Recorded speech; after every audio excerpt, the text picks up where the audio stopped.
Assalamualaikum warahmatullahi wabarakatuh. Selamat pagi Bapak Ibu hadirin sekalian. Untuk pagi ini kami dari penyuluh KPP Pertama Cibinong telah hadir saya sendiri Haris dan teman saya Pak Jaki akan mengadakan kelas pajak dengan tema pemadanan NIK NPWP serta SPT tahunan orang pribadi pegawai ya. Baik, untuk mengawali kelas pajak kita pada pagi hari ini agar acara berjalan lancar, mari kita berdoa sejenak menurut kepercayaan masing-masing. Berdoa dipersilakan. Selesai, baik. Kita langsung ke slide izin share screen Bapak Ibu sekalian. Jadi slide selanjutnya tentang aspek pajak, wajib pajak orang pribadi. Kali ini untuk karyawan ya. Jadi kita ulas sedikit pajak. Apa itu pajak ya? Pajak itu kontribusi wajib kepada negara terutang oleh orang pribadi atau badan, lalu bersifat memaksa berdasarkan undang-undang dengan tidak mendapatkan imbalan secara langsung, namun digunakan untuk keperluan negara bagi sebesar-besarnya kemakmuran rakyat. Ini gambaran APBN 2023 ya. Jadi belanja negara sekitar 3.000 triliun, lalu penerimaan negara sekitar 2.400 triliun. Adapun belanja negara diantaranya untuk pendidikan, kesehatan, layanan publik, infrastruktur, subsidi, dan lain sebagainya ya. Pajak ini bersifat self-assessment ya. Apa itu self-assessment? Yaitu wajib pajak menghitung, menyetor, dan melapor pajaknya sendiri yang terutang. Jadi setiap wajib pajak wajib membayar pajak yang terutang sesuai dengan ketentuan perundang-undangan perpajakan dengan tidak menggantungkan pada adanya surat ketetapan pajak.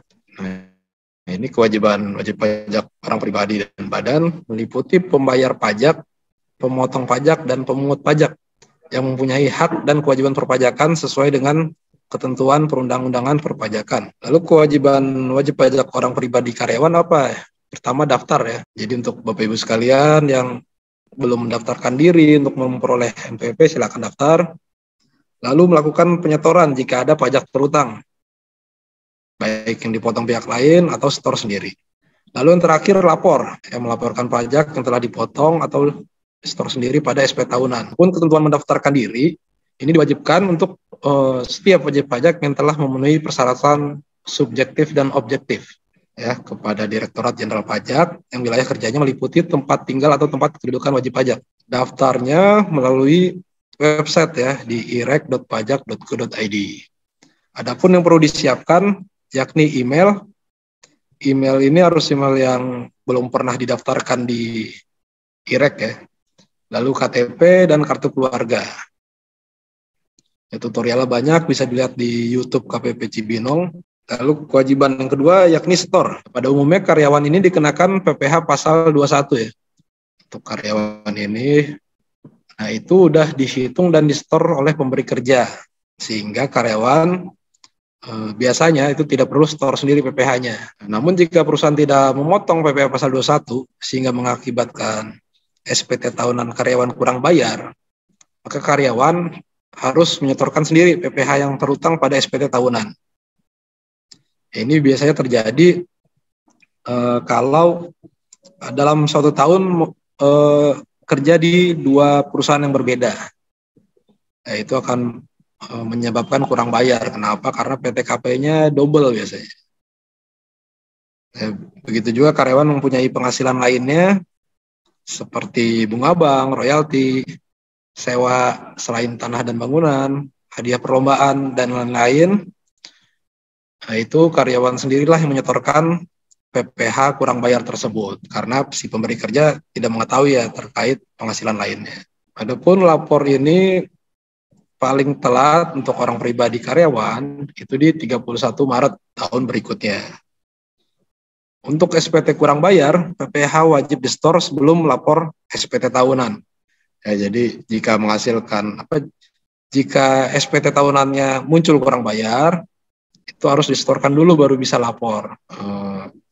Oke, selanjutnya untuk melanjutkan slide ini akan dilanjutkan oleh Mas Jaki. Mas Jaki dipersilakan. Selanjutnya kita fokus ke SPT tahunan ya Bapak Ibu. Jadi SPT ya, surat pemberitahuan, yaitu surat yang digunakan wajib pajak untuk melaporkan perhitungan dan atau pembayaran pajak, objek pajak dan atau bukan objek pajak, dan atau harta dan kewajiban sesuai dengan ketentuan peraturan perundang-undangan perpajakan. Oh ya, untuk sesi kali ini walaupun judulnya karyawan ya, tapi ini juga sama untuk pegawai negeri, untuk pegawai BUMN juga sama. Ya, karena di peserta ada juga ya Bapak Ibu yang PNS. Ini cara lapornya sama ya, baik itu pegawai swasta, pegawai negeri atau pegawai BUMN. Ya. Kemudian kenapa sih kita tetap harus lapor SPT tahunan? Kan untuk karyawan pajaknya udah dipotong kan ya oleh perusahaan ya atau oleh kantor. Nah, karena tadi pajak itu bersifat self assessment. Saya mundur dulu ya. Nih, pajak bersifat self assessment. Jadi setiap wajib pajak menghitung, menyetor dan melapor sendiri pajak yang terutang. Itu. Jadi tetap ada kewajiban lapor ya, walaupun pajaknya misal penghasilannya sudah dipotong. Ya kan ini yang dipotong kan hanya yang dari pemberi kerja, kan kita nggak tahu juga kan barangkali si karyawan punya penghasilan lain ya. Nah itu harus dilaporkan di SPT. Oke, untuk bentuk dan cara penyampaian SPT ada SPT elektronik dan SPT manual.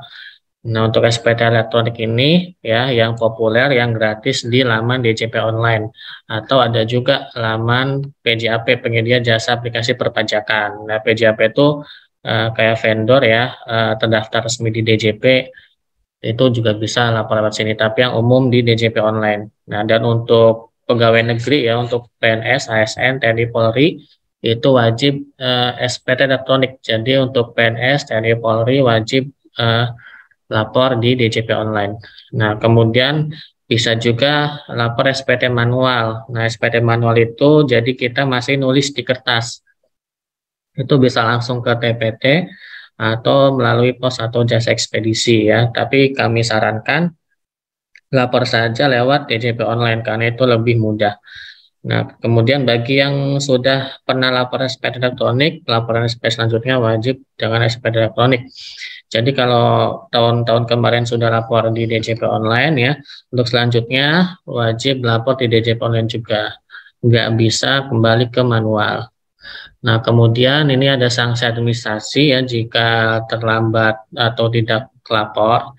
Nah, untuk dendanya itu 100.000. Ini ada di Undang-Undang Ketentuan Umum Perpajakan. Nah, kalau telat store ya, misal di SP tahunan itu kurang bayar, kemudian store-nya telat, itu ada sanksi bunga. Ya, sesuai dengan pasal 9 ayat 2B Undang-Undang Ketentuan Umum Perpajakan.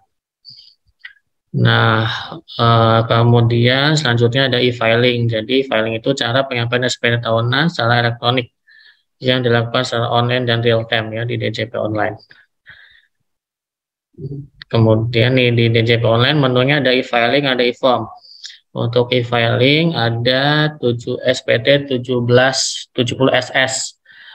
Nah, ini untuk pegawai yang penghasilannya kurang dari 60 juta setahun ya brutonya. Misal sebulannya 4 juta, berarti setahunnya kan 48 juta.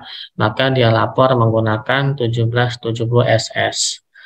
Nah, untuk 1770S yaitu untuk pegawai yang penghasilannya lebih dari 60 juta ya setahun. Misal sebulan 10 juta berarti setahun kan 120 juta. Nah, dia menggunakan 1770S.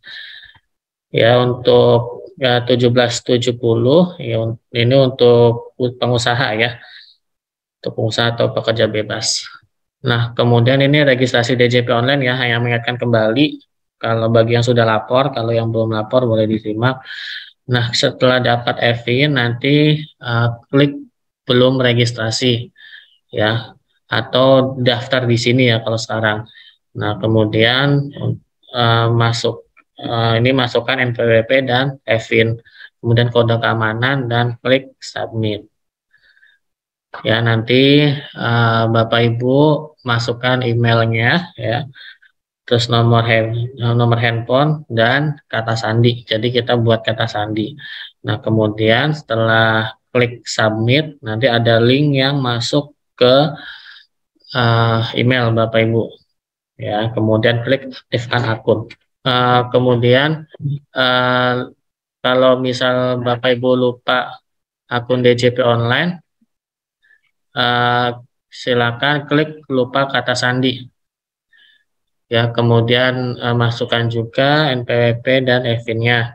Dan checklist lupa email, masukkan emailnya, kemudian masukkan kode keamanan dan submit. Nanti kalau lupa kata sandi, masukkan kata sandi yang baru, ya. Kemudian ada link juga ke email, ya. Kemudian klik ubah password.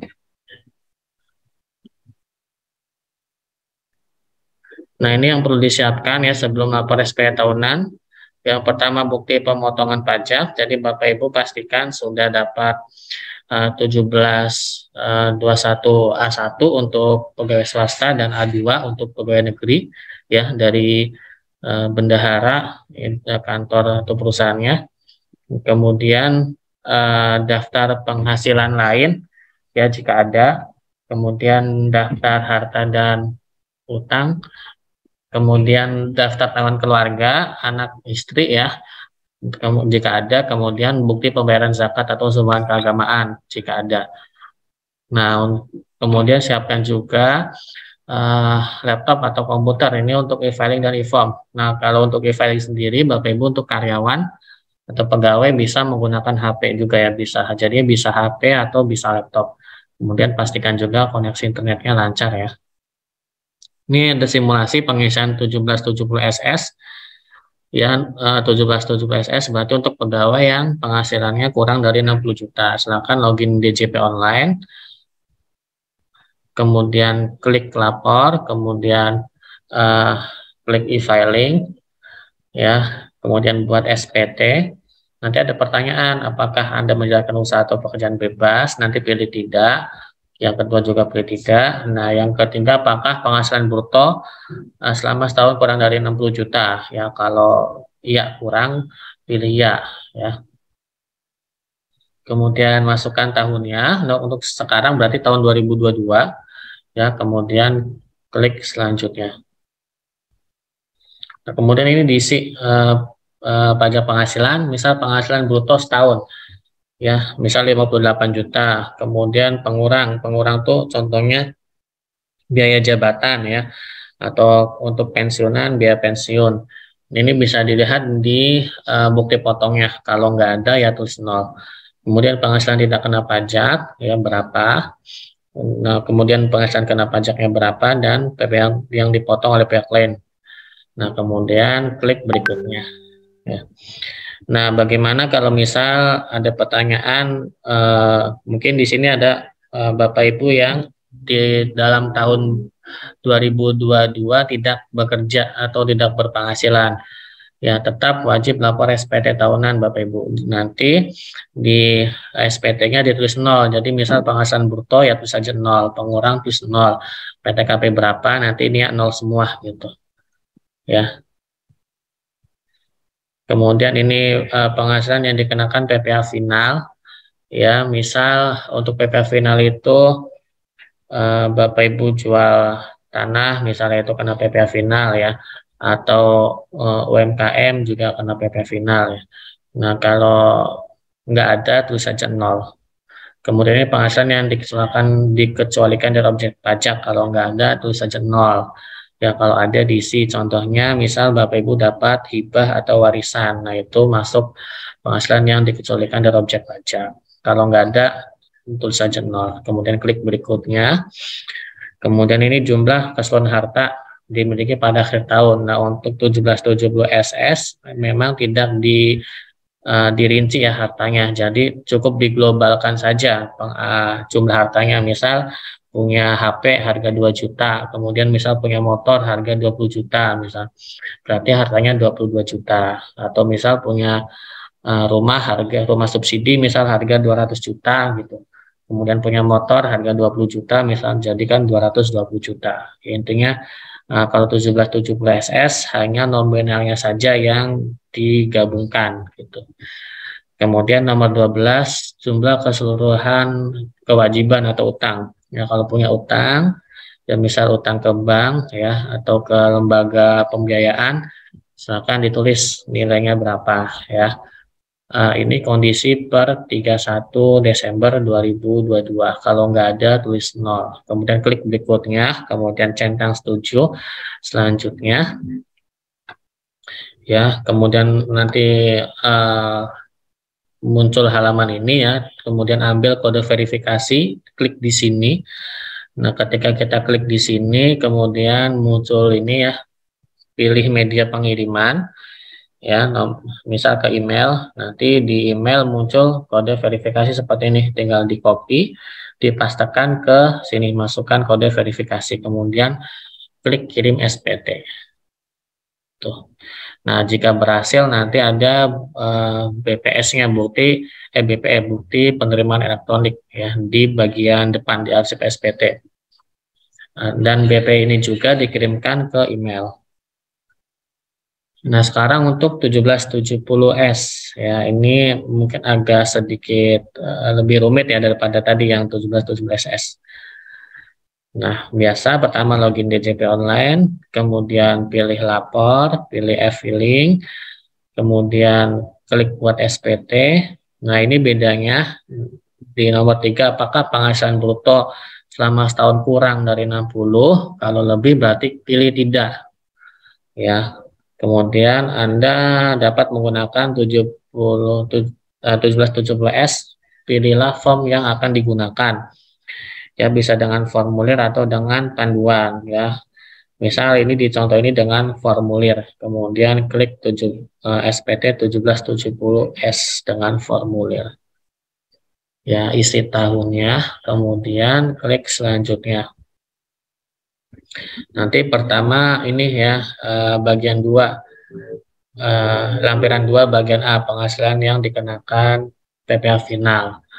Ini kalau ada silakan ditambah. Nah, kalau 1770S ada pilihannya. Misal ya kayak ini bunga deposito, penjualan saham, sewa tanah bangunan, dividen, pokoknya ada pilihannya. Kalau ada silakan diisi penghasilannya berapa, PPh terutangnya berapa. Kalau nggak ada, nggak usah diisi ya, cukup lanjut ke daftar harta.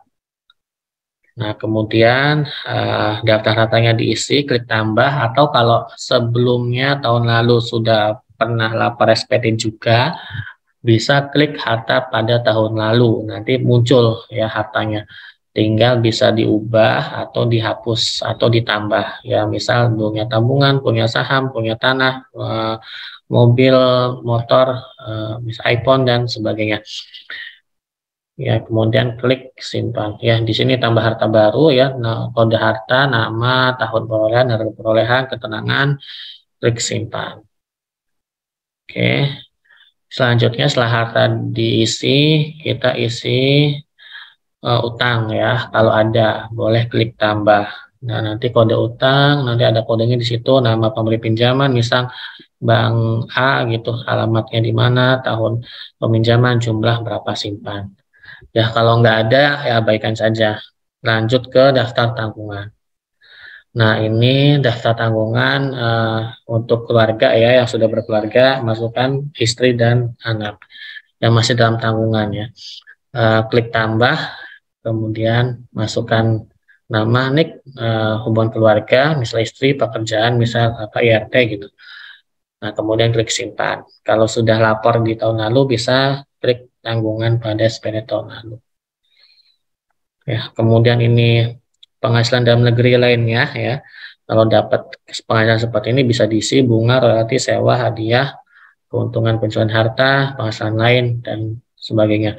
Kemudian kalau nggak ada ya nggak usah diisi. Ya, kemudian klik lanjut ke B. Ini penghasilan yang tidak termasuk objek pajak. Kalau ada bisa diisi. Kalau misal bantuan hibah ya, warisan anggota apa? Jadi komanditer CV gitu, penghasilan dari CV dan sebagainya. Ya, kalau nggak ada, ya nggak perlu diisi. Kemudian lanjut ke bukti potong.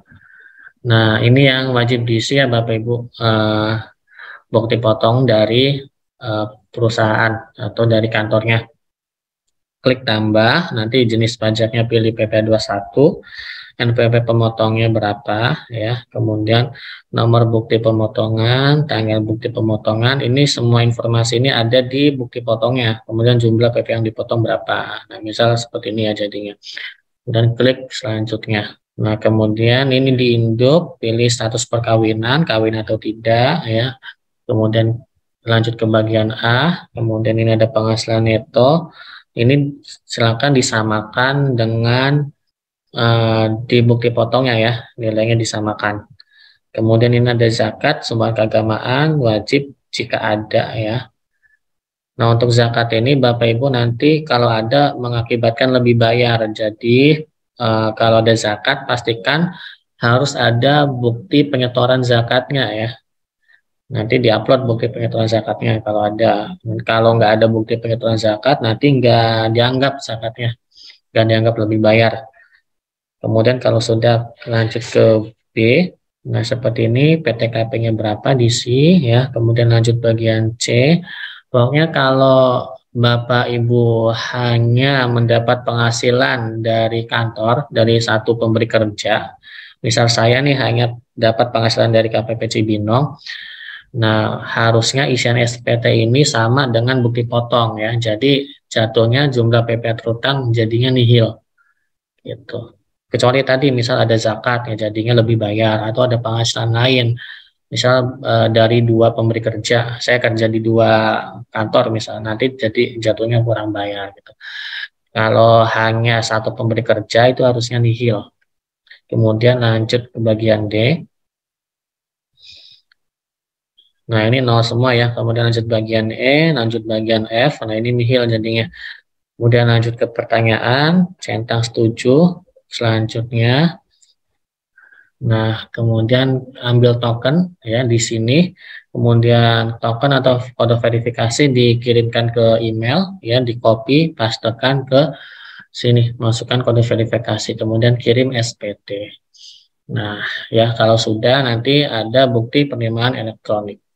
Nah terus gimana nih kalau misal cashnya kurang bayar ya.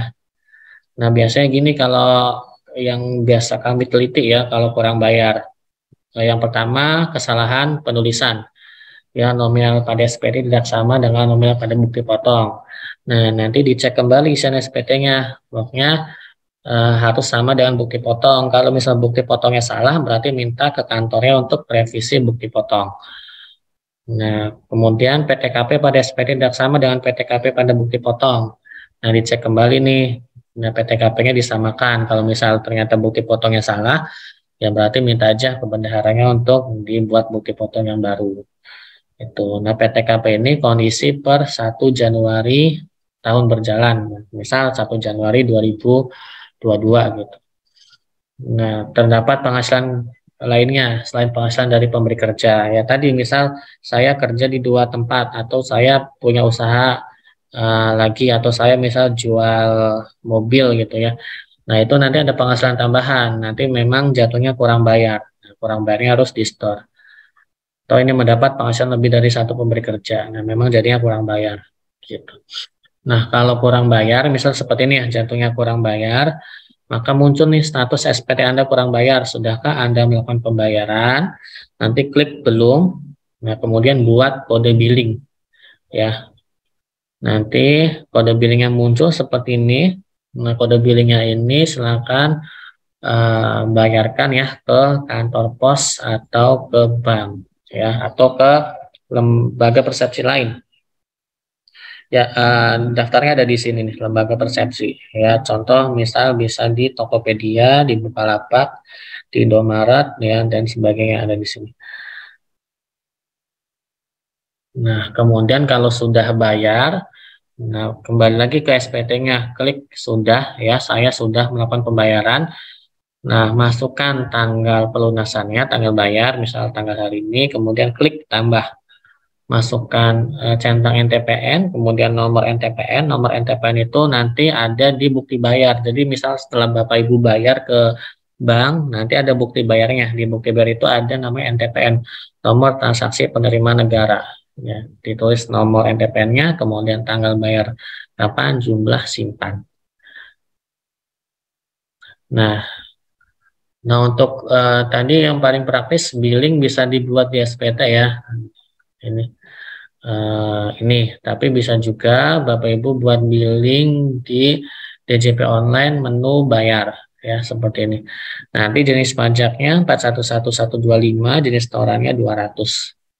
Ya, kalau bikin billing sendiri. Nah, ini kebalikannya, gimana kalau lebih bayar ya. Jadi status SPT itu ada 3 ya, nihil, kurang bayar, dan lebih bayar. Kalau nihil berarti impas nih 0. Ya, kalau kurang bayar berarti ada PPh yang dibayar. Ya, walaupun nanti Bapak Ibu sudah store ya, di SPT-nya, di BP-nya tetap kurang bayar ya. Itu bukan berarti Bapak Ibu harus bayar lagi, itu hanya status SPT. Ya, kalau kurang bayar berarti harus ada yang dibayar gitu intinya. Nah, sekarang lebih bayar. Kalau lebih bayar itu berarti Bapak Ibu harus punya hak untuk dikembalikan uangnya gitu intinya gitu. Kelebihan bayar. Nah, biasanya ya sebab lebih bayar itu yang pertama salah penulisan. Nah, kalau salah penulisan coba dicek lagi SPT-nya, samain sama bukti potong. Kalau bukti potongnya salah ya minta direvisi. Atau PTKP pada SPT tidak sama dengan PTKP pada bukti potong. Nah, silakan ini juga sama dicek kembali. Intinya isian di SPT ya itu samakan dengan bukti potong. Nah, kalau bukti potongnya tidak sesuai dengan kondisi sebenarnya, maka minta ke kantor masing-masing ya, masuknya untuk revisi bukti potong. Nah, terus ini terdapat pembayaran zakat, sumbangan keagamaan. Ya, zakat untuk yang Muslim, ada juga sumbangan keagamaan wajib. Ya, untuk Nasrani, untuk Hindu, Buddha juga ada sumbangan keagamaan wajib. Ini nanti memang lebih bayar, boleh lebih bayar. Nah, yang pertama pastikan zakat sumbangan keagamaannya sesuai dengan ada nih aturannya Perdirjen nomor 8 tahun 2021. Bisa di browsing ya Bapak Ibu, Per 08 PJ 2021. Nanti di situ ada daftar penerima zakat yang diakui oleh Ditjen Pajak. Nah, jadi kalau salah satunya misalnya rumah zakat gitu, di situ ada. Jadi kalau Bapak Ibu zakat melalui rumah zakat, pastikan bukti zakatnya itu ada ya, baik itu fisik atau elektronik. Yang di email itu harus ada, dan itu nanti harus dilampirkan di SPT. Nah, jadi nggak bisa Bapak Ibu zakatnya misal ke tetangga gitu ya, langsung ke tetangga. Nah, ya boleh, dalam Islam boleh gitu, tapi untuk urusan pajak nanti yang seperti itu tidak bisa diakui jadi lebih bayar, zakatnya nggak bisa jadi pengurang pajak gitu intinya. Nanti di Per 08 itu ada termasuk untuk agama lain ya, Nasrani, Hindu, Buddha, Konghucu juga ada di situ daftar penerima sumbangan zakat atau sumbangan keagamaan. Ya harus sesuai dengan Per 08 tahun 2021. Kemudian upload bukti pembayaran zakat sumbangan keagamaan wajib ke e-filing ya. Nah, ini misal lebih bayar 1.350.000 ya contohnya. Nanti pilih bisa direstitusikan atau dikembalikan dengan SKP PKP 17C atau 17D. Bedanya apa? Kalau direstitusikan, cuma direstitusikan, nanti jatuhnya Bapak Ibu dilakukan pemeriksaan ya, audit. Nah, kalau 17C itu untuk WP patuh, itu punya keputusan dari Kepala KPP. Untuk Cibinong sendiri setahu kami nggak ada ya WP 17C. Yang sering mungkin 17D. Ini WP tertentu. Jadi kalau Bapak Ibu karyawan atau pegawai ya itu bisa milih 17D. Ya, atau kalau pengusaha kalau lebih bayarnya kurang dari 100 juta itu bisa milih 17D. Ya, nanti ini diupload nih lampirannya ya. Lampirannya antara lain bukti pemotongan ya dan sumbangan zakat atau keagamaan. Nah, diupload. Kemudian lanjut ke bagian F. Nah, lanjut ke bagian F nanti sama kayak kurang bayar atau lebih bayar ya selanjutnya. Intinya lebih bayar bedanya hanya di bagian E ini aja. Untuk selanjutnya sama. Nah, ini gimana kalau misal lebih bayar ya? Kalau misal masuk SPT lebih bayar, nanti kami di KPP akan diteliti oleh petugas ya. Diteliti nih kelengkapannya. Tadi kan harus ada bukti zakat, harus ada bukti potong. Nah, kalau nggak ada, nanti bakal kami surati nih untuk diminta kelengkapannya. Nah, setelah WP melengkapi SPT, tanggal terima, misal Bapak Ibu sudah melengkapi ya, tanggal terimanya itu tanggal SPT dilengkapi. Nah, jika dalam 30 hari tidak melengkapi SPT, ya, maka KPP menerbitkan SPT dianggap tidak disampaikan. Kami berhak untuk menghapus SPT Bapak Ibu jika ngaku lebih bayar tapi nggak ada lampirannya gitu. Nanti tinggal Bapak Ibu lapor ulang SPT-nya gitu. Kemudian jika sudah lengkap, maka dilanjutkan dengan proses pemeriksaan atau penelitian. Ya, jadi pertama pemeriksaan kelengkapan, kemudian kalau sudah lengkap dilanjutkan dengan pemeriksaan. Ya, pemeriksaan itu maksimalnya 1 tahun ya, 12 bulan. Nah, kalau 17D itu hanya 15 hari, itu bedanya di situ tadi ya. Jadi kalau lebih bayar, Bapak Ibu boleh penelitian 17D miliknya. Nanti kami teliti selama 15 hari. Nanti setelah hasil penelitian itu ada hasilnya diterima atau ditolak. Kalau diterima, maka Bapak Ibu yang duitnya dikembalikan.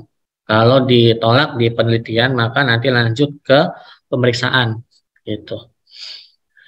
Nah, kemudian ini validasi NIK jadi NPWP, tadi teorinya sudah disinggung sama Mas Haris ya. Untuk validasi NIK jadi NPWP ini, silakan Bapak Ibu login DJP online, ya, login DJP online, kemudian pilih menu profil, ya, pastikan di profil itu status validitas data utamanya sudah valid. Ya, kalau belum valid, biasanya perlu dimutakhirkan atau perlu konfirmasi ya, masukkan NIK, kemudian klik validasi ya, kemudian ya klik submit kalau nggak salah ya. Nah, pokoknya pastikan sampai valid. Kalau belum valid, kemudian ada notes-nya, silakan bisa hubungi KPP terdaftar ke layanan konsultasi atau ke AR. Ya. Ya, untuk tutorialnya bisa ada di YouTube KPP Cibinong dan YouTube Ditjen Pajak ya. Ya, ini aja pesannya untuk yang tadi NIK menjadi NPWP itu intinya di DJP Online harus valid ya, agar apa? Agar nanti di 2024 NIK Bapak Ibu bisa digunakan menjadi NPWP. Nah, ini nomor layanannya ya. Kalau ada pertanyaan, kalau untuk Kevin silakan ke nomor 3 ke layanan validasi. Oke, mungkin itu saja Bapak Ibu untuk ini ada media sosial ya, bisa dilihat di KPP Cibinong. Ini juga direcord, nanti diupload di situ insya Allah. Kemudian bisa info terbaru bisa di @pajak Cibinong atau di @Ditjen Pajak RI. Oke, mungkin itu saja Bapak Ibu untuk kelas pajak hari ini. Selanjutnya disambung di sesi pertanyaan. Silakan saya kembalikan ke Mas Haris. Baik, sudah jelas ya Bapak Ibu sekalian. Nanti bila ada pertanyaan lanjutan bisa menghubungi di WhatsApp konsultasi kami. Itu ada di slide tadi ya, sudah dikirim Mas Jaki juga. Saya rasa cukup sekian kelas pajak kita pada kesempatan kali ini. Kurang lebihnya mohon maaf. Wabillahi taufiq wal hidayah. Wassalamualaikum warahmatullahi wabarakatuh.